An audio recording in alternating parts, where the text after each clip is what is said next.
السلام ورحمۃ اللہ وبرکاتہ۔ سوال ہے میرے ایک بھائی کا، کہتے ہیں روزے میں فیس بک یا واٹس ایپ چلا سکتے ہیں؟ تھوڑی سی وضاحت فرما دیں۔ الحمدللہ والصلاۃ والسلام علی رسول اللہ، اما بعد۔ اگر فیس بک اور واٹس ایپ پر کوئی آپ اچھا کام کریں، دینی کام کریں، تو فیس بک اور واٹس ایپ چلانے میں کوئی حرج نہیں۔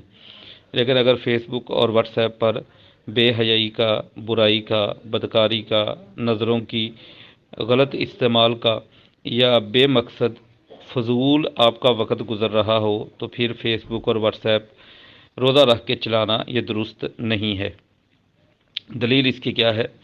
صحیح ابن حبان میں حدیث مبارکہ ہے 3479 نمبر پر، صحیح ابن خزیمہ میں 1966 نمبر پر۔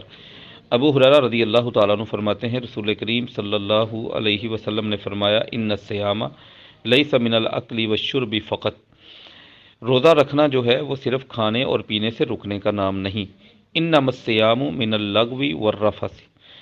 روزہ جو ہے یہ تو فضول لغو، ہر وہ کام جس کے اندر ہمارا کوئی فائدہ نہ ہو، کوئی پروڈکٹیو کام نہ ہو، تو کوئی بھی آپ نے فرمایا روزہ تو یہ تو رک جانے کا نام ہے، لغو یعنی فضول چیزوں سے، والرفث اور بے حیائی کے کاموں سے یا فحاشی کے کاموں سے رک جانے کا نام ہے۔ ایسے ہی نبی صلی اللہ علیہ وآلہ وسلم کا ایک اور فرمان ذیشان موجود ہے، صحیح مسلم میں حدیث ہے 1151 نمبر پر۔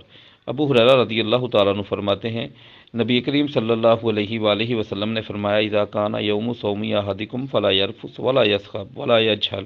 ایک روایت میں لفظ ہیں ولا یفسق ولا یؤذی احدا، تو یہ روایت تفصیل کے ساتھ دیگر کتابوں میں بھی آتی ہے۔ سنن نسائی میں 2217 نمبر پر موجود ہے، سنن ابی داؤد میں 2363 نمبر پر موجود ہے۔ فرمایا، تم میں سے کسی کا دن روزے والا ہو تو فلا یرفث، وہ شہوت پر مبنی گفتگو نہ کرے، ولا یسخب، خام خواہ کا شور شرابہ نہ کرے، جہالت والا کام نہ کرے، فسق والا کام نہ کرے۔ تو پتہ چلا کہ روزہ رکھ کر ایسے کوئی بھی کام نہیں کیے جا سکتے۔